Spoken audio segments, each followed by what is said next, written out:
The government assures Kishnat investors of a conducive environment. 2 employees of Azam Media Limited to be transferred to Muhimbili Hospital. And in sports, TFF announces Azam coach as Taifa Stars caretaker.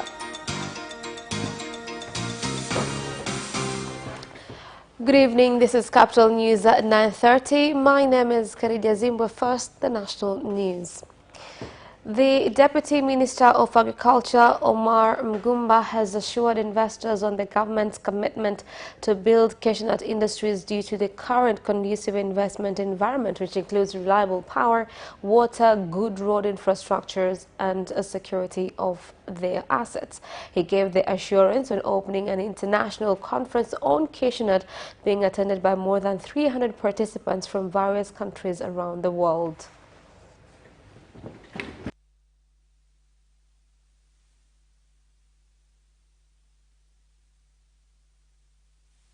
Wakati tunapozalisha sisi Tanzania na nchi zingine zilikuwa chini ya ikweta, tunazalisha tu 20% ya korosho yote inayozalishwa duniani, lakini mahitaji ya korosho yanakuwa ni makubwa. Kuhakikisha kwamba wakulima wanaunganishwa katika. This is to ensure that farmers are involved in the value chain. This is to ensure that farmers are involved in the value chain. The farmers must not be seen to be just the producers of raw materials. A farmer must own shares in a factory.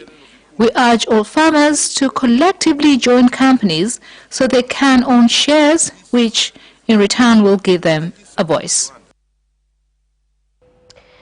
Inspector General of Police Simon Siro has called on officers of the police force in the country to refrain from indisciplined conduct and engaging in corruption, but to implement their duties according to the law. IGP Simon Siro made the statement during an official tour of Mara region, where he also inspected a police housing project.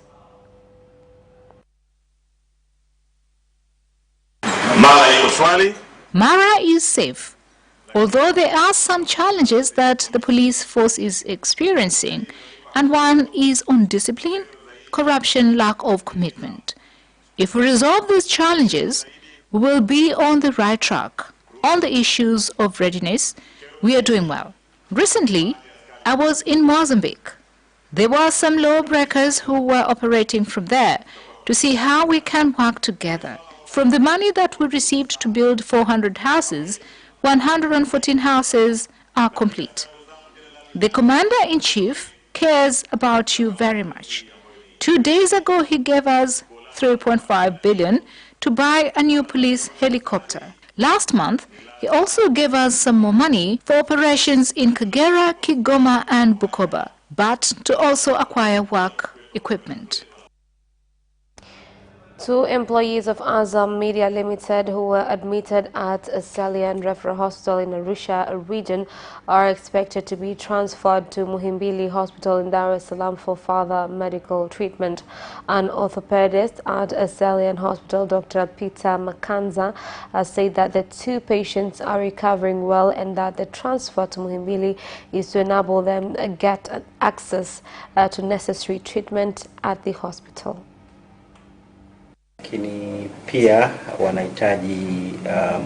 They need more medical attendance from doctors that we don't have here. Masawe need to be observed by a surgeon because one of his facial bones is broken, and Mohammed needs orthopedic specialist. So far they are doing well and have been removed from the ICU and are attended at normal wards ready for the travel tomorrow.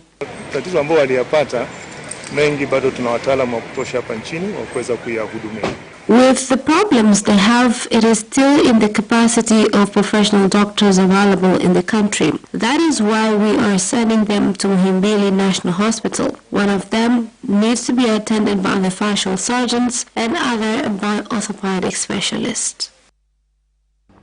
With less than a month to go until 39th Southern Africa Development Community SADC Summit will take place in Tanzania, some residents of Dar es Salaam have expressed their views and expectations of the event, which will also result in the leadership of the regional bloc being handed over to President Dr. John Magufuli. Kwa SADC nafikiri muingiliano katika mataifa na mataifa umekuwa mkubwa. Kwa mfano kama kuna baadhi ya banks za Kenya zinaweza zikaja zikawekeza Afrika, Tanzania hii hapa kiujumla, na kuna baadhi pia vile vile ya watu wa Tanzania wanaweza wakawekeza labda South Africa. Mimi nafikiri hiyo ni fursa kubwa hata kwa Tanzania, hasa hatujabana zaidi muingiliano kati ya watu na watu. Hiyo tunaohusika kwa ni vyema kujua ili tupate kujua kwamba nchi inaendaje na nini ambacho kinakuja kuongelewa katika nchini kwetu hapa Tanzania. Prime Minister Kassim Majaliwa has met and held talks with the Deputy Prime Minister of Vietnam, Nguyen Dinh Dong. In the talks, he welcomed investors from Vietnam to invest in various sectors in Tanzania, such as urban planning, ports, aviation, agriculture, and fisheries.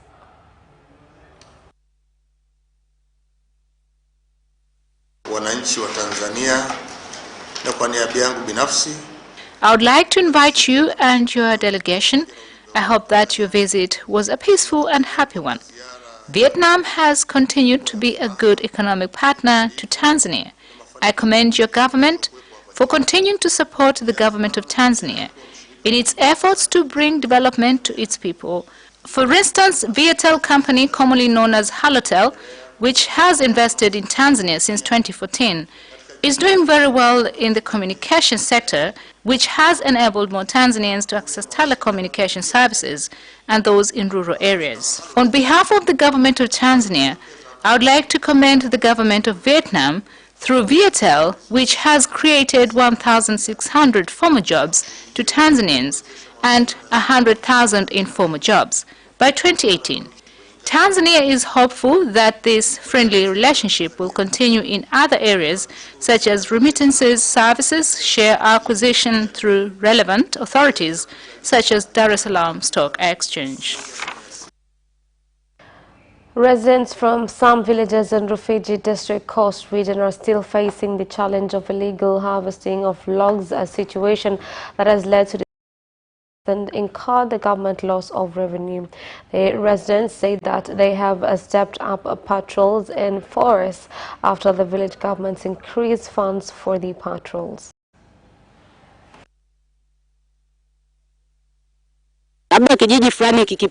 When a nearby village has been given rights to harvest, then it becomes a big challenge to surrounding villages. And you find that there is not enough finances to carry out a patrol. So there is so much damage done by the time you get there. Previously, patrols were carried out 4 times per month, but we were added more finances and there is more patrols taking place now. We enforce something good, but others see that we are oppressing them. However, TFS is very quick in responding. President Yoweri Museveni of Uganda is expected to visit the country on Saturday for a one-day private tour. While in the country, President Museveni will visit President Dr. John Magufuli at his home village of Mlimani in Chato District, Geita region, where he will hold talks with his host. The Deputy Minister of Land, Housing and Human Settlement Development, Dr. Angelina Matbula, has received documents for 94 acres land under the ownership of Lake Victoria Golf Club since 2015. The investor has decided to hand over back the land after failing to develop it. Kwa niaba ya serikali napenda kuwashukuru On behalf of the government, I would like to thank these two directors from the Lake Victoria Golf Club Limited for coming here to select this area as a place in which to invest. As you all know, this zone of Magu district is an area which is ripe for investment. Now, I would like to say that the Ministry of Land will make the decision regarding who exactly will be given the task of actually implementing the goals which were set aside for this area. I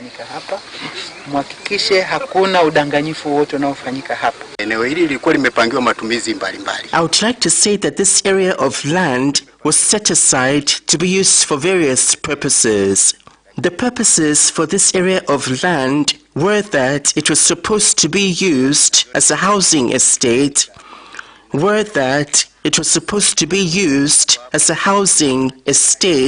and as a hotel site, among a few other purposes.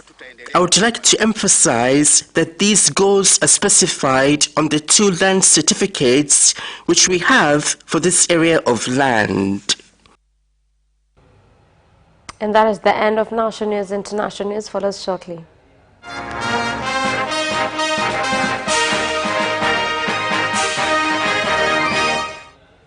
In international news, a few days after members of parliament in Kenya demanded an increase in salaries and allowances from 1.2 million to 2.9 million shillings a month, President Uhuru Kenyatta has opposed the move. Members of parliament in Kenya are among the highest paid in the world. Zote tujitolee. Tukiwa wafanyabiashara. Let us all sacrifice and support those who are in need. Politicians, don't just think of how you will benefit from your position, but rather think of how you will improve lives of your people. Let us love each other as brothers and sisters of Kenya and end issues of tribalism, as it will never allow us to grow together. Wananchi kwa njia gani? The Ministry of Health in Burundi, with the support of the World Bank, is constructing a center for receiving patients diagnosed with Ebola. The center is being constructed at Ihungwe in Bubanza region, being measures to mitigate an Ebola outbreak due to Burundi's proximity to the Democratic Republic of Congo. The centers have been set up in case of Ebola breakout. When there is no more Ebola, it can be used as a laboratory to combat other illnesses. Burundi is well prepared to carry out tests in case of any outbreak. Work is going on well, and we hope that by end of July it will be ready. A financial institution in Uganda, FSD, has launched a report which shows that poverty levels have increased in the East African nation. The report states that 3 out of 10 people who had liberated themselves economically have regressed to poverty due to economic hardships.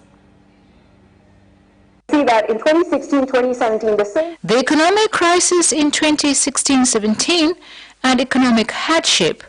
A report shows that on the economic crisis in 2016 and 17, a report shows that poverty has increased despite efforts to combat it. This is where most of our attention. This is where most of our attention must be put. To address poverty, we must invest in agriculture, which will free us from poverty. And that is the end of international news. Business news follows next. Watch Business Edition as we talk to business leaders and experts in sectors that are transforming Tanzania's economy. To be rich, I have to be a business person. It's not an easy road at all. People need to understand. You must quickly think, how cost effective are you going to be? Business acts as a way in which it can bridge that gap. Business Edition will keep you informed on latest developments in the financial sector, extractive industry, tourism, agriculture, energy, construction, and so much more. Meet entrepreneurs who create employment opportunities. Watch Business Edition on Friday at 8:15 p.m.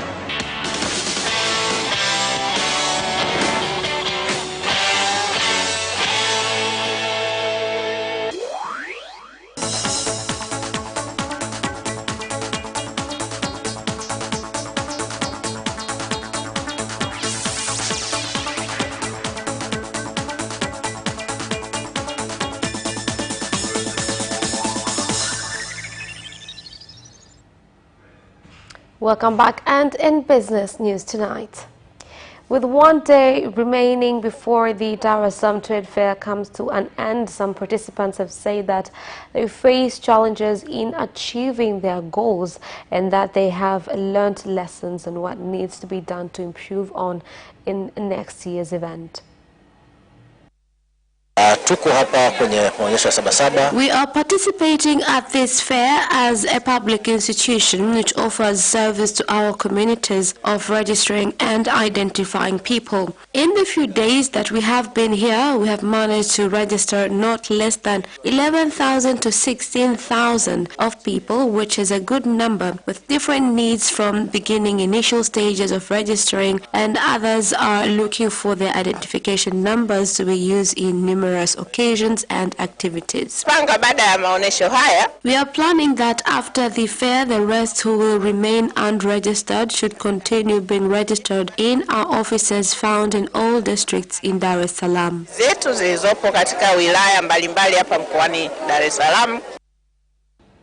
With the new lentil buying season underway in Shinyanga, agriculture stakeholders have said it will affect their capital, as many had already entered into contracts with farmers and paid them before the new system came into effect.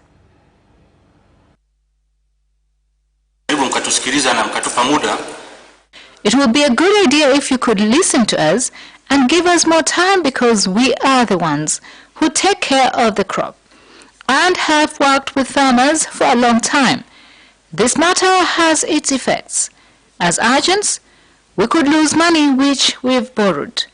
If you remove us immediately from operations, it will impact us. I suggest that farmers were also invited to this meeting and not just buyers and agents.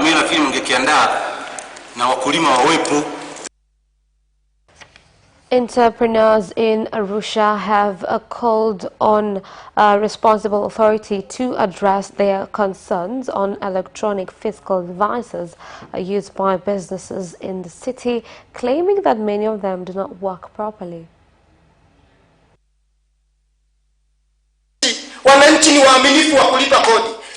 We're enjoying peace and harmony as a result of tax. In the states, two things are certain: death and paying taxes, which is a must. You have to be reminded to give receipts. You must remember, without tax, you will not have tarmac roads. Neither will you take your kids to school. Please let us work together in this regard. Some people are complaining about the fine. It has been put in place so that it can serve as a reminder to obey the law. The fine is served to you, business owners and suppliers of the machines. To avoid being fined, then make sure you issue a receipt for correct amount of purchases made. We don't want to have fingers pointed at us when we walk the streets, that we are there to arrest them. This is not our intention. But then if you don't issue a receipt, how can I leave you to just be? And that is the end of business news. Sports news follows shortly after the break. Away first time, good start from Bolt. Bolt leading a moment of going away. Gay trying to go with him, and he's being dragged through the second place, but he's going to win it by 2 meters. Away first time, good start from Bolt. Bolt leading a moment of going away. Gay trying to go with him, and he's being dragged through the second place, but he's going to win it by 2 meters.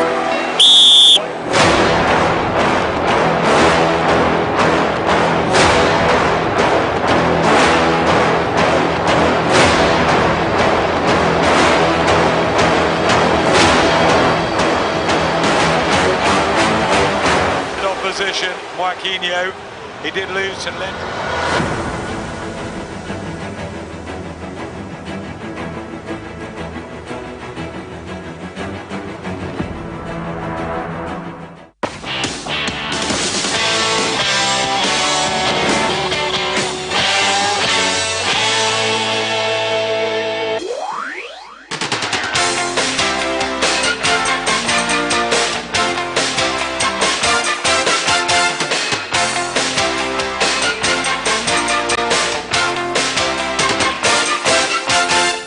Welcome back, and in sports news tonight.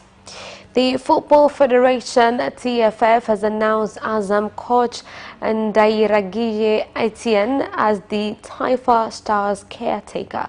Here are more details. TFF announced the decision today after the Federation's Managing Committee's meeting that was satisfied with Etienne's performance with KMC. Etienne, who will lead Taifa Stars in CHAN qualifiers, is asked to have Coastal Union coach Juma Mgunda and Police Tanzania's Suleiman Matola as his assistants in the technical bench. The Stars play the first CHAN qualifier end of this month against Kenya. Malawi military high-ranked officers have confirmed participation in the CBA Chairman Trophy scheduled to take place on July 20th at the Lugalo Golf Club in Dar es Salaam. Wachezaji watakaoshiriki ni wanachama hai wa Lugalo Golf Club. Participating golfers will be active members of Lugalo Golf Club. This includes professionals and amateurs. So all of these will compete.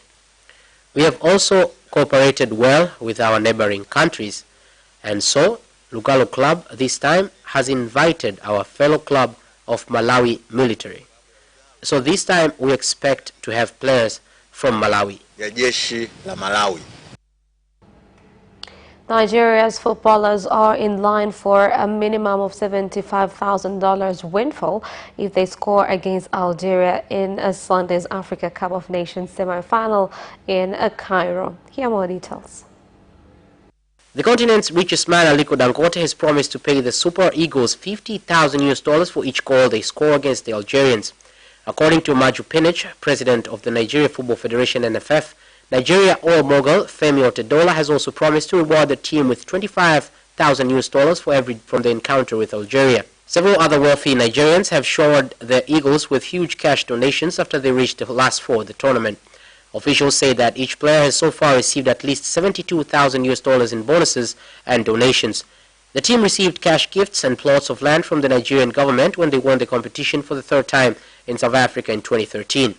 Nigerian President Muhammadu Buhari has urged the Eagles to remain focused in order to win the tournament for a fourth time.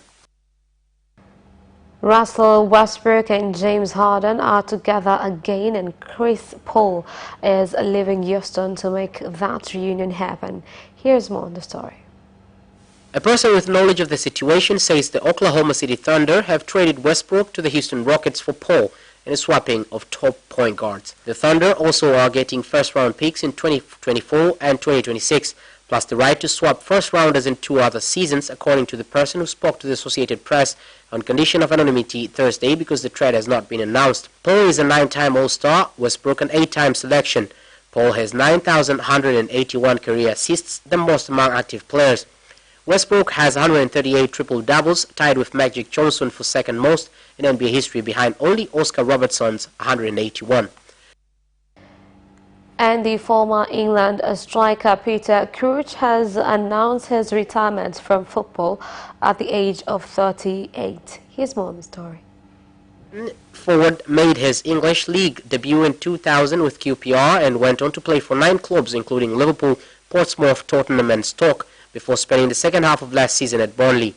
Crouch's first England cap came against Colombia in May 2005 and he played 42 times for the Three Lions, scoring 22 goals. In a statement on Twitter, Crouch said, "After a lot of deliberation this summer, I've decided to retire from football. A wonderful game has given me everything. I'm so thankful to everyone who helped me get there and to help me stay there for so long." And that sports item ends our news bulletin for tonight. My name is Khadija Zimbo. Thank you for watching and good night.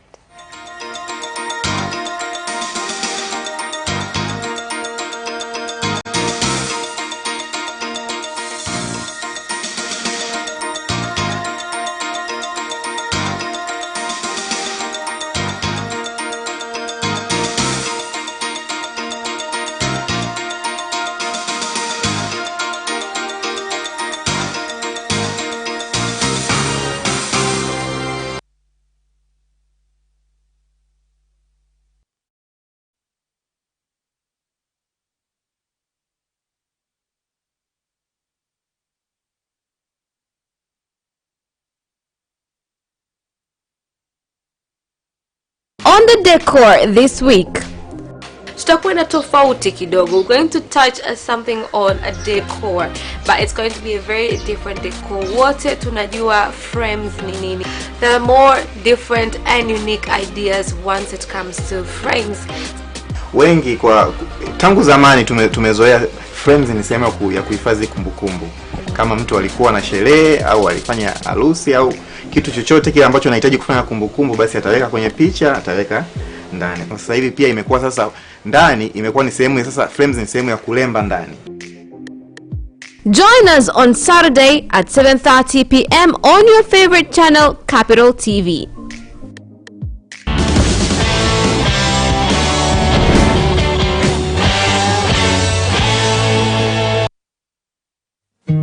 On Captured this week, we discuss the current issues, including the tragic accident that took lives of 5 journalists. Our main topic will be the house help with #+255 the Kanga.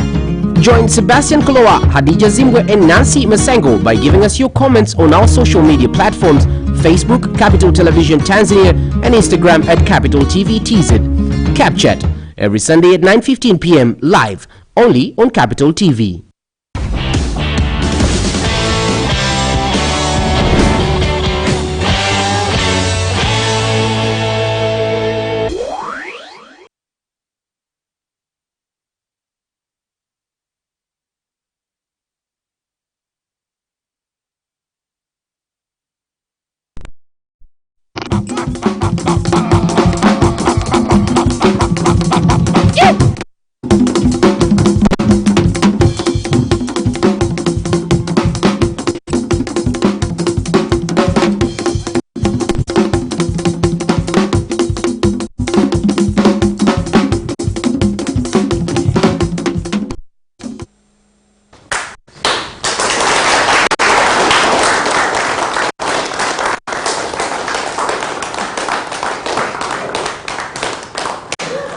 Habari za muhisani mtazamaji ITV, karibu tena katika kipindi cha malumbano ya hoja, kipindi kinachokuijia Alhamisi 3 kamili mpaka saa 5. Hii leo naitwa Hemedi Kivuyo. Ikikupendeza unaweza kusema kiungo hatari kabisa Afrika. Siko peke yangu, niko na mwenzangu. Naitwa Khalidi Msabaha. Tutakuwa sote kwenye malumbano ya hoja. Labda kabla hatujaanza kwa kutambulisha wageni wetu hapa, ni mrejeshee mwenzangu Hemedi Kivuyo, pengine atuambie mada leo inasema nini? Mada inasema kupunguza idadi ya wachezaji wageni, mikakati kulinda vipaji vya. Hii leo tunachanganua hilo kuhusiana na wachezaji wa kigeni. Lakini pia mbele yetu katika meza kuu tutakuwa na wageni. Mbali na hayo, nimemwona Makumbi Juma homa ya jiji. Kisha vizuri kabisa baadaye. Karibu sana. Kutambulisha kipindi kabisa. Kwa meza kuu pia tunayo wageni wetu. Khalidi Msabaha, hebu tutajie wageni wetu. Mtazamaji wa ITV, katika meza kuu hapa kwenye studio zetu Mikocheni, Dar es Salaam, tukijadili katika malumbano ya hoja. Katika meza kuu tunaye Jamal Wambo. Yeye ni mdau wa soka. Unaweza ukapunga kidogo. Lakini pia katika meza kuu tunaye mwenyekiti wa chama cha soka wilaya ya Ufa, Benjamin Mwakasonda. Karibu sana Benji. Lakini bila kumsahau Paul ambaye anajulikana jina la Faza Lusozi, yupo hapa studioni kwetu, tunaye pia kujadili hii. Kwa kuongezea ni mwenyekiti wa chama cha wa zamani Umsota. Naam, karibu sana. Hapa na shaka hivi sasa tunafungua pazia letu juu ya kupunguza idadi ya wachezaji kigeni. Je, ni mkakati sahihi wa kulinda vipaji vya hawa? Hapa na shaka mwongozaji wetu atatuwekea hapo kauli ya Mheshimiwa Waziri wa Habari, Sanaa, Utamaduni na Michezo, ambaye tunazungumza naye anaweza akatufungulia mjadala wetu hii. Kisha baada ya hapo tukapata wasaa mzuri sasa wa sisi kuanzisha pazia letu. Tafadhali, kama yupo tayari Mheshimiwa Waziri, anaweza akaanza na sisi. Na bado Mheshimiwa Waziri bado kidogo, tutaanza naye. Karibu sana mwenye maiki. Tafadhali Ramadhani Kampira, utatuanzishia. Karibu sana. Ngoja. Nani mwingine ana mic? Anaogopa kuchokoza mada. Mwingine mwenye mic anaweza kaa. Mwenye mic tafadhali simama, jitambulishe majina yako kama jadala kabisa. Jina langu naitwa Michael Shengoma, ni mkurugenzi wa kijana jitolea, na hii pia organization inahusikana na masuala ya michezo, kwa tukiendesha michezo mbalimbali huko mikoani. Kutoka mkoa wa Kagera, lakini ninaishi mkoa wa Geita, wilaya ya Bukombe. Moja kwa moja kwenye mada, kwa kuweza kuondoa hawa wachezaji wa kigeni, kuwapunguza, kwamba itaweza kabisa kuturahisishia kwamba vijana wenzetu waweze kuwa na wao katika nafasi bora zaidi, na kubaliana kabisa na Mheshimiwa Waziri. Na hii ikipitishwa itakuwa ni nzuri zaidi, kwa sababu tunaona hawa waliopo wa kigeni wapo ambao wa huku kwetu ni wazuri zaidi hata hawa kigeni, lakini hawa wa kwetu hawaonekani, hewi nafasi ya kuonekana zaidi kama hawa ambavyo wanaonekana. Kuna wachezaji wazuri sana kule vijijini, wako vizuri sana. Mimi nimeendesha mashindano ya kijikapu kwa mfululizo kwa muda wa miaka 4, ambapo katika wilaya ya Bukombe tumeenda mpaka vijijini na pale wilayani pia. Vipaji vingi sana ambavyo vinaonekana viko kule. Lakini sasa tatizo ni kwamba je, wanaonekana vipi? Nani anaenda kuwafata kule kuwaweza kuwainua? Kuna mashindano mengi sana, kuna ligi mbalimbali zina